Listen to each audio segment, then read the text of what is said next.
The neutral space station drifted slowly between trade routes, quiet but never calm. Many species passed through its wide halls every day. Some were tall. Some were small. Some moved on metal legs or floated on gas sacks. All of them shared one fear. The predator dragon. It was huge even by alien standards. Its scales were dark and thick like burned steel. Its eyes glowed a deep amber, sharp and always watching. Long claws clicked against the metal floor as it walked. The dragon was not there to attack. It was there as a guardian hired to keep order. But no one forgot what it was built to do. When the dragon moved, conversation stopped. When it breathed, people stepped aside. When it looked at someone, that someone felt very small. James knew this. Everyone knew this. James still sat at a table near the station's food bay, chewing his lunch. The food bay was busy only minutes earlier. Now it was almost empty. Trays sat untouched. Drinks were left open. A low hum of fear filled the air, louder than the machines. The dragon stopped moving. Its head lifted slowly. Its nostrils flared. Its body went still like a storm pausing before breaking. It had caught a scent. Blood. The dragon's tail dragged along the floor as it turned. Its eyes narrowed. Blood meant injury. Injury meant weakness. Weakness meant prey. That rule had never failed it, not once in its long life. Across the room, several aliens froze in place. One dropped a container, which burst open and spilled liquid across the floor. Another whispered a prayer in a shaking voice. Security drones powered up, unsure and afraid. The dragon took one step forward. Then another. Emily stood near a supply counter holding a data pad. She had been reviewing repair schedules, but she forgot every number the moment she saw where the dragon was looking. It was looking at James. Her heart jumped. James was still seated, leaning forward slightly, one arm resting on the table. He wore a simple work jacket, stained with oil and wear. His hair was messy, his face tired like someone near the end of a long shift. And there on his plate was red. Emily's breath caught. She followed the dragon's gaze to the plate. The smell hit her too, sharp and heavy. Blood. Her mind raced. Humans were strange, but not this strange. Eating raw meat on a shared station was already risky. Eating something that smelled like fresh blood near a predator dragon was worse than risky. It was deadly. James, she whispered, though she knew he could not hear her from that distance. Get up. Now. James did not move. The dragon's claws scraped the floor as it closed the distance. Each step was slow, controlled. It wanted to enjoy the fear. Its wings shifted slightly, ready to spread. The room felt smaller with every second. James lifted his fork, stabbed another piece of food and brought it to his mouth. Emily's eyes widened. She expected screaming. She expected fire. She expected the dragon to lunge and tear the table apart. Instead, James chewed. The dragon stopped a few steps away from the table. It lowered its head until its eyes were level with James's face. Its breath was hot and heavy, smelling of smoke and iron. James looked up. Oh, he said. Hey. The word echoed in the silent room. The dragon growled low in its chest. The sound vibrated through the floor. Several beings backed away until they hit the walls. Human, the dragon said, its voice deep and rough. You bleed. James glanced down at his plate, then at his sleeve. A small red stain marked the fabric near his wrist. Oh, this. He turned his arm, inspecting it. Yeah, that's mine. Emily felt faint. The dragon's eyes narrowed further. You are wounded. Yet you sit. You eat. James shrugged. It's not a big deal. The dragon leaned closer, sniffing again. The scent of blood was strong, fresh. It filled its senses, calling old instincts to the surface. You show no fear, the dragon said. That is unusual. James smiled just a little. Long day. Emily couldn't take it anymore. She stepped forward, hands raised. James, please, she said, her voice shaking. You're in danger.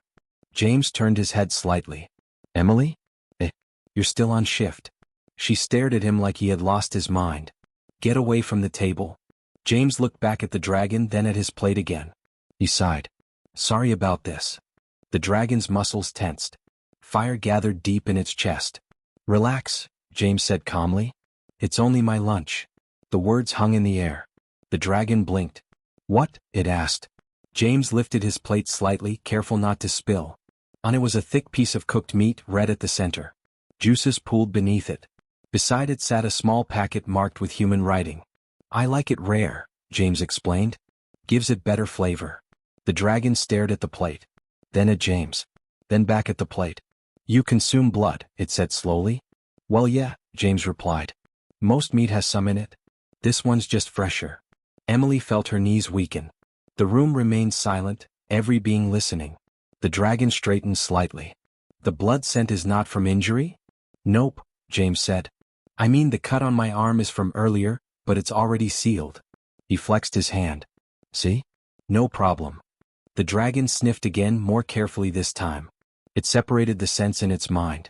The blood on the plate. The faint trace on the human. No fear pheromones.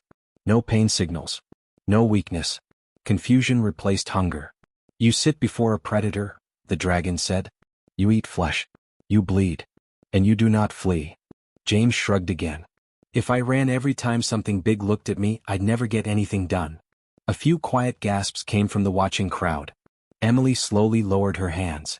She still didn't understand, but she realized something important. James was not pretending. He truly wasn't afraid. The dragon took a step back. Its tail curled thoughtfully behind it. Humans are strange, it said. James smiled, this time more openly. Yeah, we get that a lot. The tension in the room loosened just a little.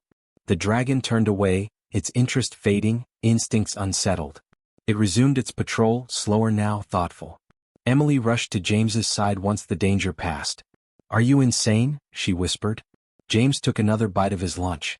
Maybe a little, he said. But the food's still good. Around them, the station slowly returned to life. Conversations resumed in hushed tones. But one thing had changed.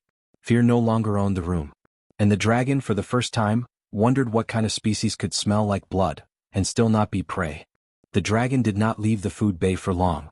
It moved down the main corridor, slow and silent, but its thoughts stayed behind. The scent of blood still clung to its senses. Not the wild smell of fear or pain, but something calm. Controlled. That was wrong.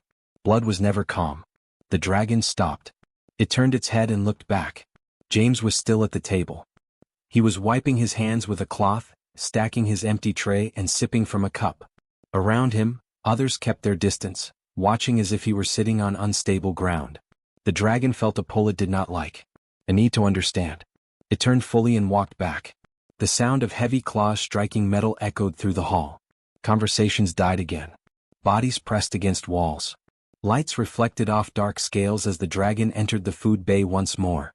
James looked up when the shadow fell over him. Oh, he said. You're back. The dragon lowered its head, closer than before. Its wings shifted outward, wide and threatening. Heat rolled from its body in slow waves. You remain, the dragon said. You do not avoid me. James nodded. Yeah. Break's almost over. The dragon growled softly. It opened its mouth just enough to show sharp teeth. A thin line of smoke slipped from between them. Michael and Lauren were standing near the entrance. They had been watching from a distance, hearts pounding. That's enough, Michael said, forcing his legs to move. James, come on. Let's go. Lauren reached for James's arm. Please. This isn't worth it. James let them take his arm, but he did not stand. He looked calm, almost bored. Guys, he said gently. It's fine. The dragon's eyes flicked to Michael and Lauren. It straightened, making itself taller, wider, more terrible. The lights above dimmed slightly as the station adjusted to the rising heat. This human is mine to judge, the dragon said. Lauren froze. Michael swallowed hard, but he did not step back. He didn't do anything wrong, Michael said. His voice shook, but he kept speaking. He's just eating. The dragon stepped closer. The table creaked under its weight. James sighed and finally stood up. Not quickly. Not slowly. Just enough to meet the dragon's gaze. Hey, James said. You don't need to scare them. The dragon stared at him. You speak to me as an equal, it said. James shrugged. That's how conversations work. The dragon released a sudden burst of heat, a warning meant to make prey flinch. The air shimmered. Metal popped softly. James did not move. Michael felt his breath stop. Lauren squeezed her eyes shut. But James only adjusted his stance and rubbed his neck. Okay, that's warm, he said. But still not a reason to panic. The dragon narrowed its eyes. It searched for signs it knew well. Fast breathing. Shaking limbs. Eyes darting for escape.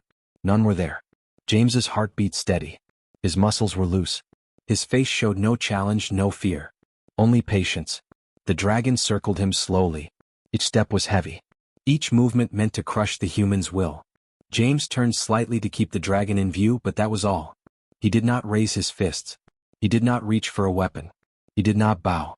Lauren whispered, "James, please?" James lifted one hand, palm open, a quiet signal. "It's okay." The dragon stopped in front of him again. Its head lowered until their faces were close. Close enough for James to see old scars along the scales. Close enough for the dragon to hear James breathe. "You smell of blood," the dragon said again. "Yet you stand." James nodded. "Yeah." "You smell of calm," the dragon continued. "That is not the smell of prey."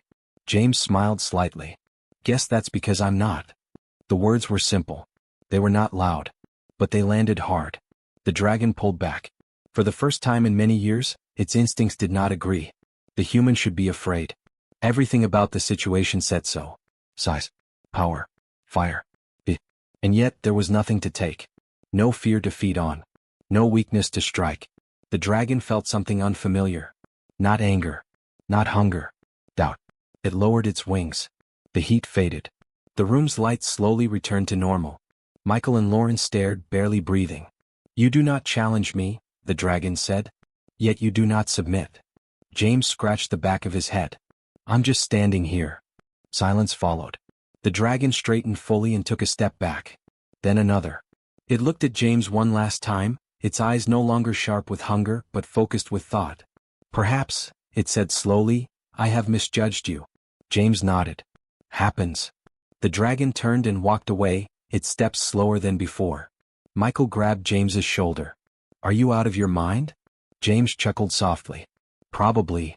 Lauren let out a shaky laugh, half relief, half fear. "I thought it was going to burn the whole room." James picked up his cup and took the last sip. "Nah. It just wanted to see if I'd run." Around them, others slowly began to move again. Whispers filled the air. Eyes followed the retreating dragon. And behind its heavy steps, the predator carried a new thought. For the first time, it had faced something could not intimate. The meeting room was quiet but not calm. Station officials sat around a wide table made of clear alloy. Screens floated above it, showing records, reports, and warning symbols. The air smelled faintly of metal and stress. David stood at the center. He was not tall or strong by alien standards. His uniform was plain. His hands showed small scars, old and new. But his voice was steady. "The human was not being reckless," David said. "He was being normal." Several officials shifted. One of them, a tall being with thin arms and glowing eyes, tapped the table. "Normal does not explain survival," the official said. "The predator dragon is trained to detect weakness. Blood is weakness." David shook his head. "Not to us." Jessica stood beside him. She had been quiet until now, watching the room. When she spoke, her voice was calm but firm. "Humans evolved on a dangerous world," she said. "Everything hunted something. And many things hunted us." A low murmur passed through the room. "We fell," Jessica continued. "We bled. We got hurt. And we kept moving. If we treated every injury like death, we would not exist." One official leaned forward. "You mean blood does not signal fear?" "Not always," David replied. "Sometimes it just means lunch." The room went silent. Across the station, the predator dragon stood alone in a wide observation hall. Its wings were folded. Its tail rested still. But its mind was active. It replayed the encounter again and again. The human had smelled of blood. That should have ended things. But instead of panic, there was calm. Instead of escape, there was patience. That was wrong. A soft sound echoed behind it. James entered the hall, carrying a small tray. The dragon turned its head slowly. Its eyes narrowed, but there was no heat, no fire. "You return?" the dragon said. James nodded. "Yeah. Thought I should." The dragon watched him closely. "You are not required to be here." James shrugged. "I know." He walked closer, stopping at a careful distance. He placed the tray on a low platform between them. On it was food. Cooked meat. Still red at the center. The dragon's nostrils flared. James lifted one hand. "It's okay. I'm not offering a challenge." The dragon said nothing. James scratched his chin. "Back home sharing food is, well, it's a peace thing. Didn't know if it worked the same way here." The dragon studied him. "No shaking. No hidden weapon.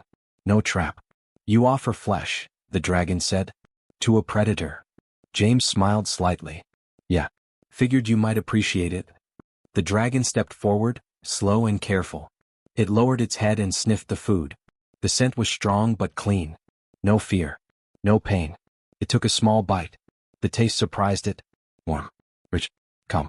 You do not guard your meal, the dragon said. James leaned against the wall. Didn't think I needed to. The dragon ate another piece, slower this time. On the other side of the station, the meeting continued. Humans learn to live with danger, Jessica said. Not by being fearless, but by knowing when fear matters. David nodded. Blood doesn't stop us. Pain doesn't always stop us. We fix it, we rest, and we keep going. An official folded its hands. Then the human was never prey. No, David said. He was just eating. Back in the observation hall, the dragon finished the last bite. It sat back thoughtful. You bleed, it said to James. Yet you do not fall. James shrugged. We heal. You face predators, the dragon continued. Yet you do not submit. James thought for a moment. We learn. The dragon was silent for a long time. On my world, it said slowly, blood means the end. James tilted his head. On ours, it usually means we're still alive. The words settled deep. The dragon looked at James again, truly looking this time. Not as prey. Not as a threat. As something else. You carry danger with you, the dragon said. But you are not ruled by it. James smiled. Guess that's one way to put it. The dragon turned its gaze toward the stars outside the station's wide window. Perhaps, it said, I have mistaken what strength looks like. James picked up the empty tray. Happens a lot. The dragon watched him leave, mind heavy with new thoughts. Blood did not always mean fear. And humans were not what they seemed. The station did not return to normal right away. People moved again, but carefully. Voices stayed low. Every sound seemed louder than it should be. The predator dragon still walked its patrols, and every time it passed, eyes followed it. James noticed this. He was checking a panel near one of the long observation halls when the heat changed. The air grew warmer, heavier. He did not need to turn around to know who was there. You are aware of me, the dragon said. James closed the panel and stood up straight. Yeah. The dragon stepped into full view. Its wings were folded tight this time. Its claws rested flat on the floor. It did not look ready to fight. I wish to test you, the dragon said. James raised an eyebrow. Test how? Not with fire, the dragon replied. Not with claws. That caught James's attention. Across the hall, John and Ashley stood near a support beam. They had been watching from a distance, pretending to work. The moment they saw the dragon stop in front of James, their bodies went tense. This is bad, Ashley whispered. John shook his head slowly. Maybe not. The dragon moved to the center of the hall. The wide space opened around them, empty and quiet. Stand there, the dragon said. James walked forward and stopped where the dragon pointed. He placed his feet firmly on the floor, arms at his sides. The dragon began to circle him. It did not rush. It did not threaten. But with every step, pressure filled the air. The kind of pressure that made others step back without knowing why. James felt it. His chest tightened slightly. His skin prickled. His instincts told him to move. He did not. The dragon stopped in front of him. Look at me, it said. James lifted his head and met its eyes. The dragon leaned closer, slowly pushing its presence forward. Not heat. Not sound. Oh, it was the same force it used to break lesser beings. The force that made guards bow and criminals confess. The force that said, I am greater. Step aside. John held his breath. Ashley clenched her hands. James swallowed once. Then he stayed where he was. He did not step back. He did not step forward. He did not raise his fists. He did not lower his eyes. He simply stood. The dragon pushed harder. Images flickered in James's mind. Falling. Fire. Being small. Being crushed. James took a slow breath. He thought of long nights fixing broken systems. Of standing in storms. Of getting hurt and getting back up because the job wasn't done yet. He stayed. Minutes passed. Or maybe only seconds. It was hard to tell. Finally, the dragon pulled back. The pressure faded. The hall felt lighter. John let out a breath he didn't realize he was holding. Ashley's shoulders relaxed. You did not yield, the dragon said. James nodded. Didn't see a reason to. You did not challenge me, the dragon continued. James shrugged. Didn't see a reason for that either. The dragon studied him. On many worlds, it said, strength is shown by dominance. By making others submit. James thought for a moment. Yeah, we tried that once. And, the dragon asked. James gave a small smile. Didn't work out great. Silence filled the hall again. But it was different now. Softer. The dragon lowered its head slightly. Not a bow. But not a threat. You stand firm, it said.